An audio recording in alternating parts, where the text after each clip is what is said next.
بسم الله الرحمن الرحيم. الحمد لله رب العالمين،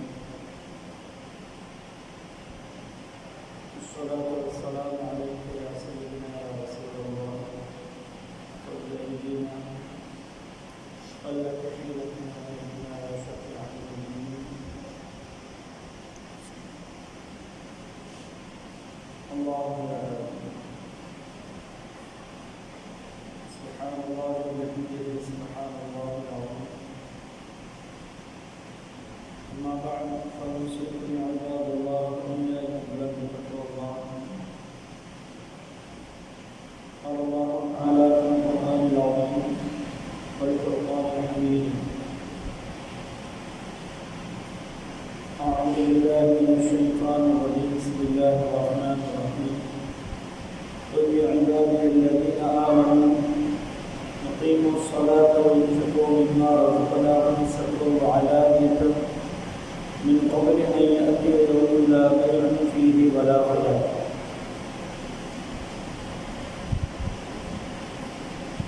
قال رسول الله صلى الله عليه وسلم: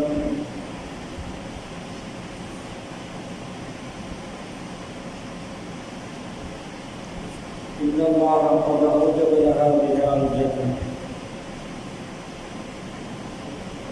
أو كما قال عليه الصلاة والسلام. صدق الله العلي العظيم وصدق رسوله النبي الكريم، ونحن على ذلك من الشاهدين والشاكرين. الحمد لله رب العالمين. கண்ணியத்திற்குரிய இஸ்லாமியர்கள், அல்லாஹ் ஜல்ல தஆலா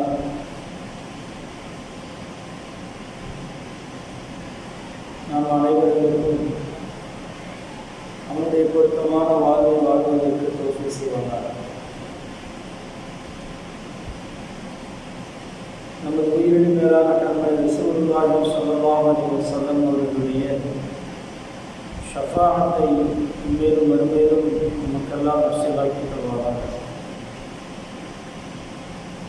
நம்முடைய உடல் ஆரோக்கியத்தை மேலும் மேலும் அதிகமாக்கி ஆசிரத்தினுடைய சிரமங்கள், துன்பங்கள், சோதனைகள், கவலைகள், முசீபத்தில் இருந்து நிரந்தரமான பாதுகாப்பு தந்து திடீர் மரணங்கள், திடீர் ஆபத்துக்கு வானமுறை சோதனைகள் நிரந்தரமான பாதுகாப்பை தருவாங்க. நம்முடைய பொருளாதார திருமணை வியாபாரஸ்தர்கள் நாம் நடத்தி தருவாங்க. கண்ணியமானவர்கள், நம்ம நேற்றைய தினம் தர்மம் செய்வதை பற்றி நாம் பார்க்கலாம். இன்றைய தினம் அந்த தர்மம் செய்வதனால் அல்லாஹ் தஆலா எவ்வளவு பெரிய நற்கூலிகளை வழங்குகிறார் என்பதை ஆயத்தின் மூலமாக நாம் பார்க்கும்போது, உண்மையிலேயே தர்மம் என்பது அல்லாஹ்வுடைய பார்வையில் மிகப்பெரிய ஒரு அமலாக பார்க்கப்படுகிறது. அவனுக்கு செய்ய வேண்டிய கடமைகளை விட தர்மத்தை அல்லாஹ் ரொம்ப விரும்புகிறார். இந்த உலகத்தில் தர்மத்திற்கு பகரமாக அவ்வளவு நன்மைகளை கொடுத்தாலும், ஒன்றுக்கு 200 மடங்குகளை நன்மையாக கொடுத்தாலும், அதை பெருக்கி கொடுத்தாலும், அல்லது பல மடங்குகளால் அதைவிட அதிகமாக அவன் பெருக்கி கொடுத்தாலும், மறுமையோடு இதை சம்பந்தம் ஒப்பிட்டு பார்க்கும்போது அல்லாஹ் ஜல்ல தஆலா மறுமையில் ஈடேற்றம் பெறுவது எல்லாவற்றைவிடம் இந்த தர்மத்தின் மூலமாகத்தான் அதிகமாக இருக்கிறது என்பதை குர்ஆன் ஹதீஸ் மூலமாக நாம் விளங்கிக் கொள்ள முடிகிறது. ஏனென்று சொன்னால் இமாம் விளக்கம் சொல்வாங்க, ஏன் அல்லாஹ் ஜல்ல தஆலா தர்மத்துக்கு அவ்வளவு முக்கியத்துவம் கொடுக்கிறார் அப்படி என்றால், தொழுகையை விட சிறந்த ஒரு வணக்கமாக ஏன் பார்க்கப்படுகிறது என்று சொன்னால், அல்லாஹ் தொழுகிறது இல்லை, அவனுக்கு அந்த தேவை கிடையாது. வணக்கம் செய்வது என்பது யாரையும் வணங்கணும்னு அவனுக்கு அவசியம் கிடையாது. அவன் நோன்பு வைக்கணும்னு அவசியம் கிடையாது. ஹஜ்ஜு செய்யணும்னு அவசியம் அவனுக்கு கிடையாது. தொழுகணும்னு அவசியம் அவனுக்கு கிடையாது. ஆனால் தர்மம் செய்து கொண்டு இருக்கிறான். தர்மம் செய்வது அவனுடைய நற்குணம். அல்லாஹ் மிகப்பெரிய குறையாளி அல்லவா? அது மஹாப் என்ற வார்த்தை அவனுடைய பெயரில் கட்டுப்பட்டது. அஸ்மாவுல் ஹுஸ்னாவில் 99 திருநாமங்கள்ல அது ஒரு பெயர். அதிகமாக கொடை கொடுக்கக்கூடியவர். அல்லாஹ்வை விட கொடை கொடுக்க உலகத்தில் யாரும் கொடுக்க முடியுமா? நம்மெல்லாம் நாம் ஒருத்தரை உதவி செய்யறோம் அப்படின்னு சொன்னா நமக்கு ஏதாவது அவன் தவறு செய்து விட்டால் அந்த உதவியை நாம் நிறுத்தி விடுகிறோம். ஆனால் அல்லாஹ் அப்படி இல்லையே. அவனை எவ்வளவுதான் வெறுத்தாலும் சரி, அல்லாஹ்வுக்கு எவ்வளவுதான் மாறு செய்தாலும், அவனுக்கு இணையாக ஒரு தெய்வத்தை கொண்டு வந்து வணங்கினாலும் அவனுக்கு கொடுக்க வேண்டிய ஹக்கை கொடுத்து கொண்டுதானே இருக்கிறான் அல்லாஹ். அப்போ தர்மம் செய்வதில் அவனை விட்டு எவனும் இருக்க முடியாது அல்லவா? இப்ராஹிம் அலைஹிஸ்ஸலாம் அவர்கள் அவங்கள்ட்ட ஒரு நாள் நெருப்பு வணங்கக்கூடிய ஒருத்தர் வந்தார். வந்து கலீலுல்லாஹ் அவர்களே, அல்லாஹ்வுடைய நபி அவர்களே, நீங்கள் இந்த ஊர்ல அதிகமாக விருந்தாளிகளை கண்ணியப்படுத்தக்கூடியவர்கள் என்று நான் கேள்விப்பட்டேன். விருந்தாளிகளுக்கு நல்ல உணவு செய்யக்கூடியவர்கள் என்று, நல்ல விருந்து கொடுக்கக்கூடியவர்கள் என்று நான் கேள்விப்பட்டேன். இப்ராஹிம் அலைஹிஸ்ஸலாம் அவர்கள் வசதி படைத்தவர்கள், சாதாரணமான ஆள்லாம் கிடையாது. அவங்க நல்ல வசதியானவங்க. ஆடு மந்தைகள் பல ஆயிரக்கணக்கான மந்தைகள் இருந்தது. தங்கத்தை எல்லாம் நாய்களை கட்டி வச்சிருந்தாங்க. அவ்வளோ பெரிய கோடீஸ்வரர், நல்ல வசதி வாய்ப்புகள் இருந்தது. அப்போ அவருடைய வீட்டில் வந்து விருந்து என்று சொன்னால் நல்ல அழகான சாப்பாடாக தான் அது இருக்கும். அப்போ நான் நல்ல விருந்து கொடுப்பீர்கள் என்று நான் கேள்விப்பட்டு உங்களிடத்தில் சாப்பிட்றதுக்காண்டி வந்தேன். அப்படின்னு சொல்லும்போது இப்ராஹிம் அலைஹிஸ்ஸலாம் உட்கார வச்சாங்க. உட்காந்து சாப்பாடெல்லாம் பக்கத்தில் வச்சாச்சு. பக்கத்தில் வச்சு வந்து அவர் என்ன செஞ்சாருன்னா, சாப்பிட்றதுக்கு முன்னால அந்த நெருப்பை வணங்குவார். அப்போ அதுதான் நான் நெருப்பு வணங்கிட்டு வர்றேன் அப்படின்னு சொல்லிட்டு நெருப்பு வணங்குறதுலாம் போனார். டக்குனு இப்ராஹிம் அலைஹிஸ்ஸலாம் கையை பிடிச்சிக்கிட்டாங்க. சொன்னாங்க, ஏன்னா அவங்க மக்களை இஸ்லாத்தில் எடுப்பதில் அவர்கள் அவ்வளவு பாடுபட்டு இருக்கிறார்கள் அல்லவா? இதான் சந்தர்ப்பம் என்று சொல்லிட்டு கையை பிடிச்சிட்டு சொன்னாங்க, நீ கலிமா சொல்லு, அல்லாஹ்வை ஏற்றுக்க, உனக்கு நான் விருந்து தரேன் அப்படின்னு சொன்னாங்க. இப்போ அந்த மஜூசி சொன்னாரு, சில நெருப்பு வணங்கக்கூடியவர் சொன்னாரு, நான் கலிமா சொன்னாதான் இந்த விருந்து கிடைக்கும் என்று சொன்னால் இந்த விருந்து எனக்கு தேவையில்லை, நான் போகிறதுக்கு போயிட்டாரு. உடனே ஜிப்ரீல் அலைஹிஸ்ஸலாம் வந்தாங்க. ஜிப்ரீல் அலைஹிஸ்ஸலாம் வந்து சொன்னாங்க, அல்லாஹ்வின் நபி அவர்களே, கலீலுல்லாஹ் அவர்களே, அல்லாஹ்வுக்கு சலாம் சொன்னாங்க என்று சொல்லிட்டு 70 வருஷமாக அந்த மனிதருக்கு 70 வயசு ஆகுது. 70 வருஷமாக அவன் அல்லாஹ்வுக்கு மாறு செய்து கொண்டு இருக்கிறான், நெருப்பை வணங்கி கொண்டு இருக்கிறான். ஆனால் ஒரு நாளும் கூட அல்லாஹ் அவனுக்கு உணவு கொடுக்காமல் இருந்ததில்லை. ஒவ்வொரு நாளும் உணவு கொடுத்து கொண்டு இருந்தார். ஆனால் ஒரே ஒரு வேளை தான் உங்களிடத்தில் உணவு கேட்டு வந்தான். நீங்கள் கலிமா சொல்வதற்கான உணவு கொடுக்காமல், விருந்து கொடுக்காமல் அனுப்பிவிட்டீர்களே, இது என்ன நியாயம் என்று அல்லாஹ் கேட்க சொன்னான் என்று சொன்னான். உடனே இப்ராஹிம் அலைஹிஸ்ஸலாத்திற்கு பயங்கரமான பயம் வந்துருச்சு. ஓடி போய் அவரை போய் பிடிச்சி இழுத்துட்டு வந்தான். நீங்கள் எங்கள் வீட்டுக்கு வந்து விருந்து தான் சாப்பிட்டு போனீங்களே. அப்போ அந்த மஜூசி வீட்டுக்குள்ளே வந்து கேட்டாப்புல, ஏன் இவ்வளவு வேகமாக ஓடி வந்து என்னை கூட்டிட்டு வந்தீங்க, என்ன காரணம் அப்படிங்கும் போது நடந்த விஷயத்தை சொன்னாங்க. அல்லாஹ் இப்படி எனக்கு வகி அறிவிச்சாப்பா, இப்படி வந்து சொன்னா அப்படிங்கும் போது, உங்களுடைய ரப்பு இப்படி சொன்னானா, உங்களுடைய ரப்பு இப்படி சொன்னானா அப்படின்னு கேட்டு ஆமான்னு சொன்ன உடனே கையை பிடிச்சிட்டு இஸ்லாத்தை ஏற்றுக்கொண்டார்.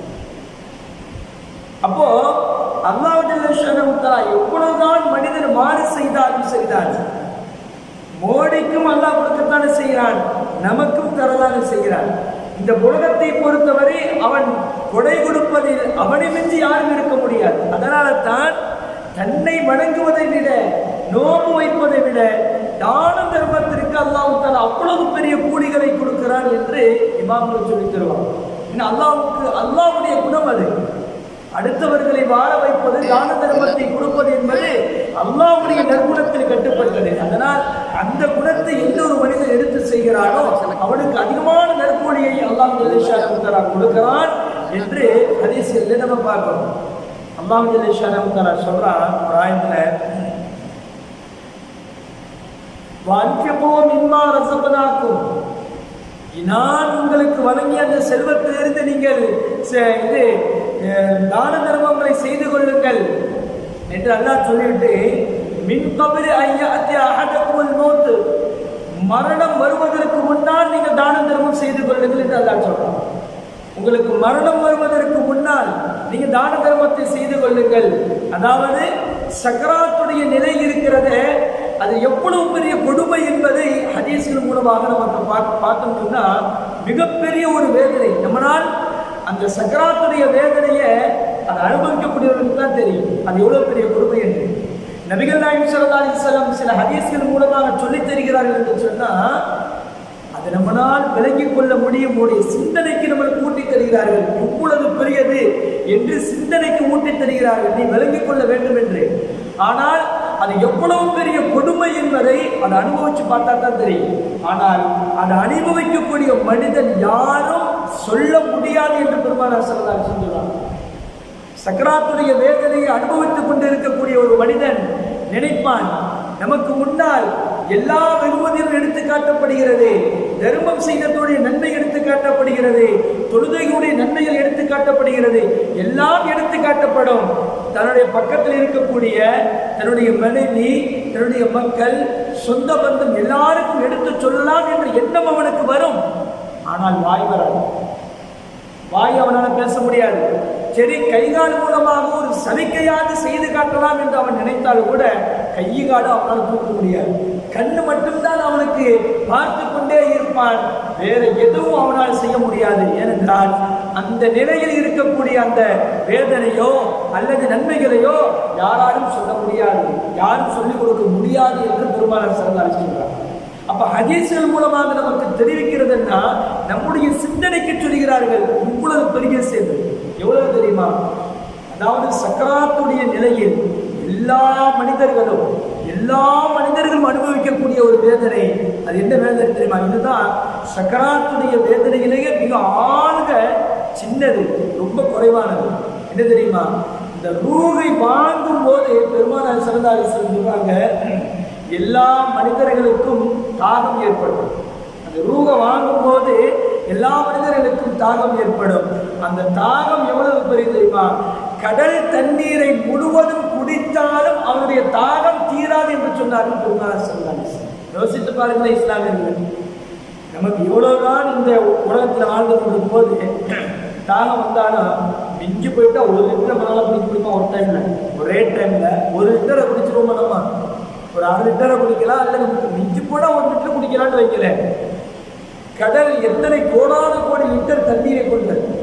இந்த கடல் அளவுக்கு ஒரு மனிதன் தண்ணீரை குடித்தாலும் அவனுடைய தாகம் தீராது என்று பெருமானார் ஸல்லல்லாஹு அலைஹி வஸல்லம் சொல்றாங்கன்னா, அப்ப அவனுடைய வேதனை எவ்வளவு பெருசு. இதுதான் எல்லா மனிதனும் அனுபவிக்கக்கூடிய ஒரு வேதனை, அனைத்து மனிதர்களும். அப்ப தான தர்மம் என்பது அந்த சோதனையை நீக்குகிறது என்று அல்லாஹ் ஜல்ல ஷானஹு சொல்றான். உன்னுடைய சக்கராத் வருவதற்கு முன்னால், உனக்கு மரணம் வருவதற்கு முன்னால் நீ தான தர்மத்தை செஞ்சு அந்த சோதனையிலிருந்து உன்னை நீ பாதுகாத்துக்கொள் என்று அல்லாஹ் சொல்றான். அப்படி செய்தால் நபி ஸல்லல்லாஹு அலைஹி வஸல்லம் சொன்னாங்க தெரியுமா, எண்ணெயில முடி எடுக்கிறதை போன்று அவருடைய ரூஹ் வாங்கப்படும் என்று சொன்னாங்க. எண்ணெயில ஒரு முடி கிடக்குதை விட அந்த முடி எடுக்கிறது கஷ்டம் ஏற்படுவாங்க, அதை விட இலகுவான முறையில் அவனுக்கு உருவாக்கப்படும். அவன் உயிரோடு இருக்கும்போது தானம் தர்மம் செய்தால் அந்த நன்மை கிடைக்கும் என்று பெருமானார் ஸல்லல்லாஹு அலைஹி வஸல்லம் சொல்றாங்க. அப்போ மரணம் வருவதற்கு முன்னால் ஒருத்தர் தான தர்மம் செஞ்சுட்டா அவனுக்கு அந்த சக்கராத்துடைய வேதனைகள் நீக்கப்படும். இந்த உலகத்துல மட்டும் 700 மடங்கு பெருசாக பெருக்கி கொடுத்துட்டு அதோடு எல்லாம் முடிச்சுக்கிறது போறதில்லை. அதையும் தாண்டி மரணத்துடைய தருவாயில் அவனுக்கு அல்லாஹ் ஜல்ல ஷானஹு தஆலா அந்த பாக்கியங்களை கொடுக்கிறான், அவருடைய கஷ்டங்களை போக்குறான், சிரமங்களை போக்குறான் என்று பெருமானார் ஸல்லல்லாஹு அலைஹி வஸல்லம் சொல்றாங்க. அப்போ தர்மம் என்பது அவ்வளவு பெரிய தன்மை. அல்லாஹ் சொல்லுவான், அந்த பையன் அந்த மனிதன் சொல்லுவான், கொஞ்ச நாள் என்னை பூமிக்கு அனுப்பி வச்சிரு, என் ரூஹை வாங்காத, அப்படி நீ அனுப்பினா என் சொத்து அனைத்தையும் நான் தர்மம் செய்துவிட்டு நான் நல்லவருடைய கூட்டத்தில் ஒருவனாக நான் ஆகிவிடுகிறேன் என்று சொல்லுவான். ஆனால் அல்லாஹ் சொல்லுவானா, உன்னை 1 செகண்ட் கூட அனுப்ப முடியாது. அல்லாஹ் சொல்லுவான். இது நடக்காத விஷயம் என்று அல்லாஹ் சொல்லுவான். தர்மம் என்பது மரணத்திற்கு முன்னாலே நம்ம செய்ய வேண்டிய ஒரு கடமை என்று அல்லாஹ் நாம் தர சொல்றோம். இதே உன்னர் ஆயத்துல சொல்ல பாருங்க, அல்லாஹ் சொல்றான், குல்லி இபாதியல்லதீன ஆமனு, நபியே என்னுடைய அடியார்களுக்கு சொல்லுங்கள், என்னுடைய அடியார்களுக்கு சொல்லுங்கள், ஈமான் கொண்ட என்னுடைய அடியார்களுக்கு சொல்லுங்கள், யுகீமூன ஸலாத்த, தொழுகையை நீங்கள் நிலைநாட்டிக் கொள்ளுங்கள், வ யுன்ஃபிகூ மிம்மா ரஸக்னாஹும் சிர்ரன் வ அலானியத்தன், நான் அவர்களுக்கு கொடுத்த, அதாவது நாம் அவர்களுக்கு கொடுத்த அந்த ரிஸ்கிலிருந்து ரகசியமாகவும் பகிரங்கமாகவும் அவர்களை தர்மம் செய்ய சொல்லுங்கள். ரகசியமாகவும் பகிரங்கமாகவும் தர்மம் செய்ய சொல்லுங்கள். எப்படி தெரியுமா? மின் கப்லி அன் யஅதிய யௌமுன் லா பைஉன் வலா ஹிலால், ஒரு நாள் வருவதற்கு முன்னால், எந்த நாளையில் எந்த கொடுக்கல் வாங்கலும் பலிக்காதோ, எந்த உறவுகள் இருந்தும், எவ்வளவு பெரிய உறவுகள் இருந்தும் அங்க எந்த ரெக்கமெண்டேஷன் ஏற்றுக்கொள்ளப்படாதோ அப்படிப்பட்ட நாள் வருவதற்கு முன்னால் அவர்களை தான தர்மங்கள் செய்ய சொல்லுங்கள், தொழுகையை நிலைநாட்ட சொல்லுங்கள் என்று பெருமானார் ஸல்லல்லாஹு அலைஹி வஸல்லம் அவர்களை பார்த்து அல்லாஹ் சொல்லுவார். மஹ்ஷர் மைதானத்துடைய நிலை எவ்வளவு கொடுமையானது யோசித்து பாருங்கள். இன்னைக்கு எத்தனையோ கோடான கோடி கிலோமீட்டருக்கு அப்பால் இருக்கக்கூடிய சூரியன் நம்மளால தாங்கிக் கொள்ள முடியலையே. கொஞ்ச நேரம் வெயில பகல்ல நோம்பு வச்சுட்டு போயிட்டு வர முடியலையே, தலை சுற்றுகிறது, வெளியே போக முடியல. இன்னைக்கு வாலிபர்களுக்கே முடியல, வயசானவங்களுக்கு சொல்லவே தேவையில்லையே, அவ்வளவு கஷ்டமாக நமக்கு இருக்கிறது. ஆனால் நாளைக்கு மறுமை நாளையில் மஹ்ஷர் மைதானத்தில் நம்முடைய தலைக்கு மேலாக அல்லவா இருக்கும் அந்த சூரியன். எவ்வளவு பெரிய கொடுமையாக இருக்கும் யோசிச்சு பாருங்களேன். ஒவ்வொரு மனிதனுடைய பாவத்திற்கு தகுந்தவாறு அவன் வேர்வை இருக்கும் என்று சொன்னார் ஸல்லல்லாஹு அலைஹி வஸல்லம். சில பேர்களுக்கு கரண்டைக்கால் வரைக்கும், சில பேர்களுக்கு முட்டுக்கால் வரை இருக்கும், சில பேருக்கு இடுப்பு வரை இருக்கும், சிலவர்களுக்கு கழுத்து வரை இருக்கும், சிலவர்களுக்கு தலைக்கு மேலே இருக்கும். அப்படியே தண்ணீரில் தத்தளித்துக் கொண்டு இருப்பார்கள் என்று பெருமானார் ஸல்லல்லாஹு அலைஹி வஸல்லம் சொன்னார்களே. அப்படிப்பட்ட அந்த இடத்தில் நமக்கு பாதுகாப்பு பெற வேண்டும் என்று சொன்னால், நமக்கு அல்லாஹ்வுடைய அரிசி கிடைக்க வேண்டும் என்று சொன்னால், நபிகள் நாயகம் ஸல்லல்லாஹு அலைஹி வஸல்லம் அவர்களுக்கு கொடுக்கக்கூடிய அந்த லிவாஉல் ஹம்து என்ற கொடியின் நிழல் கிடைக்க வேண்டும் என்று சொன்னால், தாகம் அவ்வளவு, அந்த வெயில் கொடுமையாக தாகம் அவ்வளவு தூரம் இருக்கும்.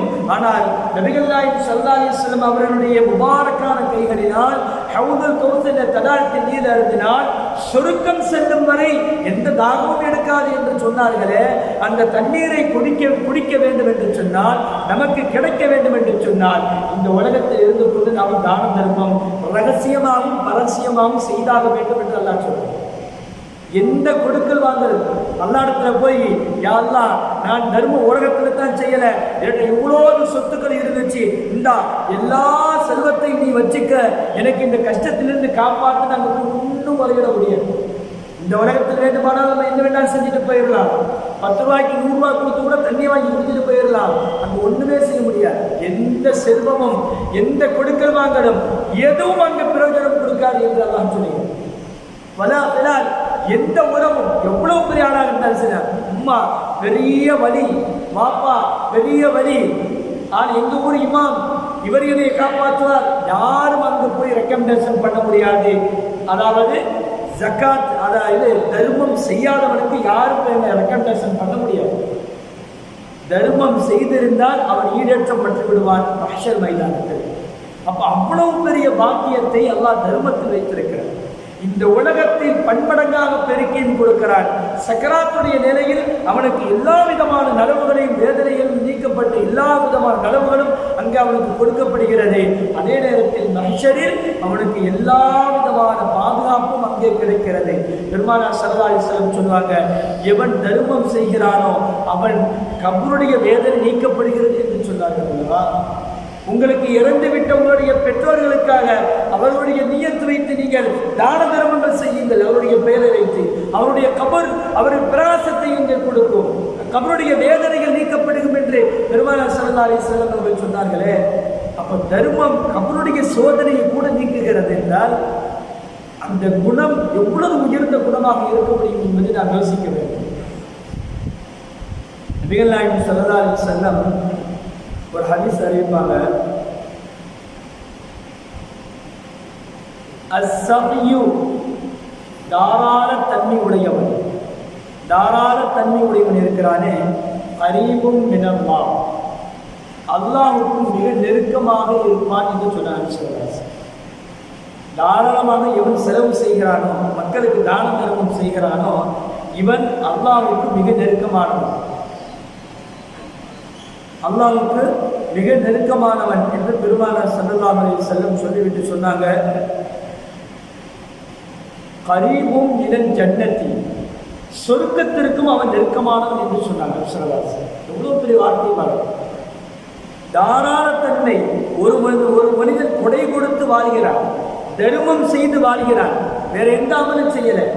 அவன் நபிகள் நாயகம் ஸல்லல்லாஹு அலைஹி வஸல்லம் சொல்றாங்க, அவன் அல்லாஹ்வுக்கு மிக நெருக்கமானவன், அல்லாஹ்வுடைய பாதுகாப்பில் இருக்கக்கூடியவன், சொர்க்கத்திற்கு மிக நெருக்கமானவன் என்று சொல்லிவிட்டு நபி ஸல்லல்லாஹு அலைஹி வஸல்லம் சொல்றாங்க, கரீபும் மினன் நாஸ் மக்களிடத்தில் மிக நெருக்கமானவன், அவன் அன்புக்குரியவன். அதே நேரத்தில் பஈதும் மினன் நார் நரகத்தை விட்டு தூரமானவன் என்று சொன்னாங்க நபி ஸல்லல்லாஹு அலைஹி வஸல்லம். நரகத்தை விட்டு தூரமானவன். அதே நேரத்தில் நபிகள் நாயகம் ஸல்லல்லாஹு அலைஹி வஸல்லம் இப்படி சொல்றாங்க, அல் பகீலு கஞ்சத்தனம் உடையவன் இருக்கிறானே, பஈதும் மினல்லாஹ் அல்லாஹ் விட்டு ரொம்ப தூரமானவன், அல்லாஹ் விட்டு ரொம்ப தூரமானவன். பஈதும் மினல் ஜன்னா சொர்க்கத்தை விட்டு ரொம்ப தூரமானவன்.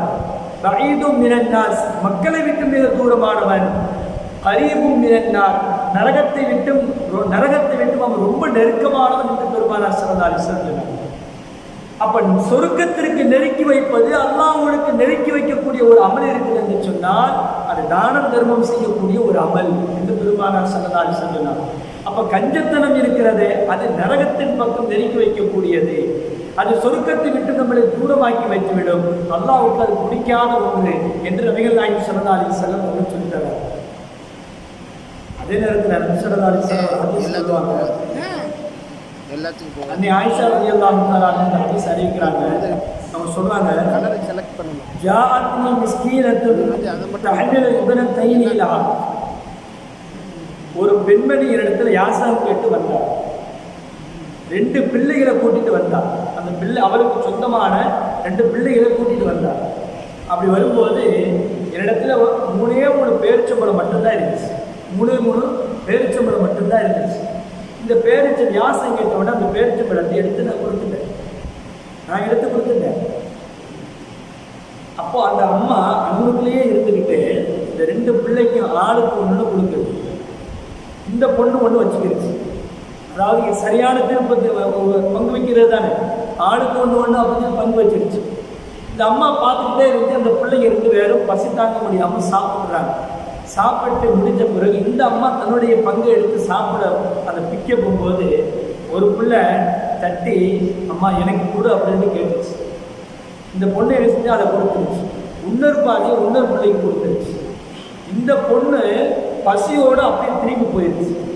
சொல்றாங்க, இது எனக்கு மிகப்பெரிய ஆச்சரியத்தை கொடுத்தது. தானும் பசியாக இருந்து தன்னுடைய பிள்ளைகளுக்கு தனக்கண்ட உள்ள அந்த பகுதியை கூட தம் பிள்ளைகளுக்கு கொடுத்து விட்டு அவள் போய்விட்டாளே என்று நான் ஆச்சரியப்பட்டேன் என்று அன்னை ஆயிஷா ரலியல்லாஹு தஆலா சொன்னாங்க. நபி ஸல்லல்லாஹு அலைஹி வஸல்லம் கொஞ்ச நேரத்தில் வந்துட்டாங்க.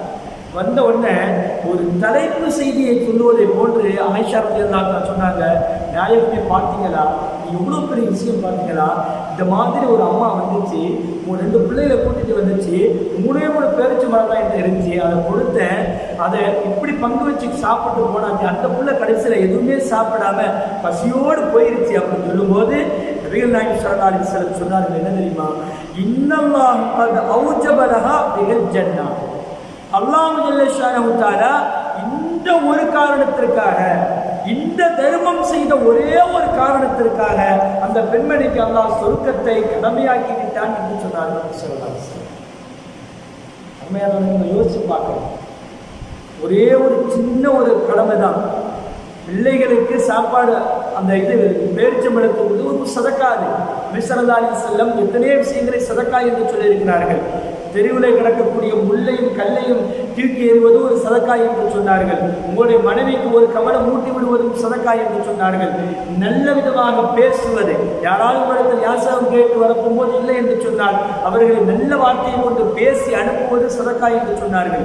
உங்களுக்கு மத்தியில ஒரு பரஸ்பரமாக ஒரு அன்போடு பேசிக் கொள்வதும் சதக்கா என்று சொன்னார்கள். சதக்கா அது நிறைந்து இருக்கிறது. ஆனால் அது எல்லாத்தையும் விட இந்த சதக்கா எவ்வளவு பெரிய உன்னதமான ஒரு காரியத்தை செய்திருக்கிறது பார்த்தீர்களா?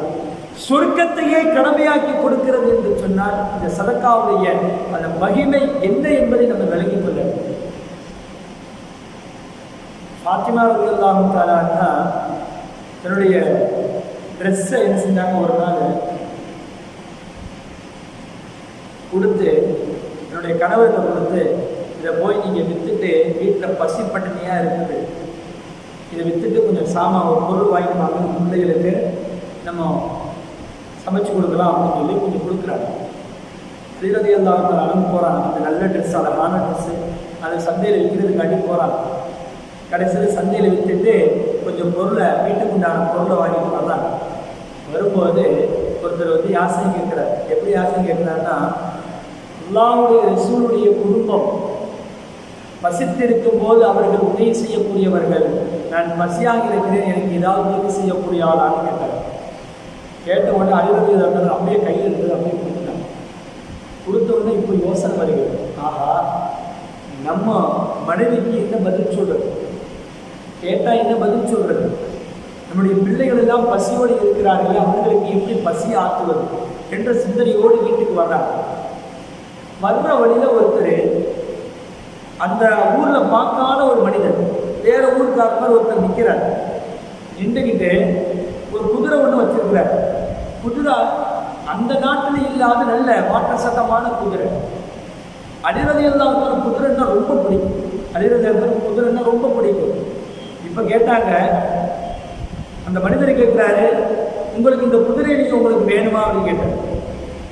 அலிரதி சந்தோஷம், இந்த குதிரை நம்மளுக்கு என்ன போர் செய்யக்கூடிய வீரர் அல்லவா, அவங்களுக்கு குதிரை ரொம்ப தேவைப்படும். இப்போ இந்த குதிரை நம்மளுக்கு கிடைச்சா எவ்வளவு நன்மையாக இருக்கும் அப்படின்னு சொல்லிட்டு அவர் ரொம்ப சந்தோஷப்பட்டார். சரி நான் வாங்கிக்கிறேன் அப்படின்னு. என்ன ரேட்டு அப்படிங்கும்போது 100 திர்ஹமாக இன்னமும் சொல்கிறான், ஒரு அமௌண்ட்டு சொல்கிறான். சொன்ன உடனே சரி என்ற இப்போதைக்கு காசு இல்லை அப்படின்னு, நீங்கள் நாளைக்கு கொடுங்க, அல்லது உங்களுக்கு எப்போ வசதி வருதோ அப்போ கொடுங்க, இதை இப்போ நீங்கள் கொண்டு போங்க அப்படின்னு சொல்கிறாங்க. அழுது இருந்தாலும் சரியான சந்தோஷம். சரி ஒன்று கிடைச்சாலும் ஒன்று கிடைக்கும், ஒன்று கிடைக்காட்டியாலும் ஒன்று கிடைச்சிருக்குது அப்படின்னு சொல்லி குதிரையை ஓட்டிட்டு வீட்டுக்கு போகிறான். போகிற வழியில் ஒன்று ஒருத்தர், இந்த குதிரை எனக்கு ரொம்ப நல்லா இருக்குது, இந்த குதிரை எனக்கு தரீங்களா அப்படின்னு கேட்டாங்க. அவங்க சொன்னாங்க, பழைய யோசிக்கிறாங்க, ஆஹா நம்ம வீட்டில் பசி பிரச்சனையாக இருக்குது, நமக்கு இந்த குதிரை வீட்டில் வாங்கிட்டு போனால் இந்த குதிரையை வச்சு ஒன்றும் செய்ய முடியாது, வித்துருவோமே அப்படின்னு சொல்லிட்டு என்ன ரேட்டுப்பா அப்படின்னு சொல்லும்போது அவங்க ஒரு இந்த ஏற்கனவே இந்த கடனுக்கு வாங்கியிருந்தாங்கல்ல, உதாரணம் ஒரு 100 ரியால் 100 திர்ஹம் வாங்கிறேன், இந்த 100 திர்ஹத்தை விட அதிகமாக ஒரு 50 திர்ஹம் சேர்த்து அவர் சொல்கிறார், 50 திர்ஹம் சேர்த்து சொல்கிறார். இப்போ அலிரலியத்தை என்ன நினைக்கிறாங்க, 100 திர்ஹத்தை 150 திர்ஹத்துக்கு வாங்கி 100 திர்ஹத்துக்கு கடனை அடிச்சுட்டு 50 திர்ஹத்தை கொண்டு போய் மனைவிட்ட நம்ம கொடுக்கலாம் அப்படிங்கிற ஒரு யோசனையோடு குதிரையை விட்டுட்டு 100 திர்ஹத்தை வாங்கிட்டு இந்த காசு கடனை கொடுக்கறதுக்காண்டி அங்கே போனாங்க. அந்த மனிதரை காணும். இவங்க அப்படி சரி நாளைக்கு எதுவும் சந்தையில் பார்க்கலாம், பார்த்து கொடுத்துடலாம்னு சொல்லிட்டு வீட்டுக்கு போகிறாங்க. வீட்டுக்கு போனால் ஃபாத்திமா ரலியல்லாஹு கேட்குறாங்க, எப்படி இந்த காசு கொடுத்து வந்துச்சு, என்னுடைய ட்ரெஸ்ஸை விற்று உங்களுக்கு இவ்வளோ பெரிய அமௌண்ட் வர்றதுக்கு உண்டான வாய்ப்பு இல்லை. 1 திர்ஹம் வரலாம் அல்லது 2 திர்ஹம் வரலாம். இவ்வளோ பெரிய திர்ஹம் வந்திருக்கிறது, இவ்வளோ திர்ஹம் வந்திருக்கிறது, இது எப்படி, இது ஹலாலா என்று அவங்க கேட்குறாங்க. இது எப்படி சாத்தியமாகும்?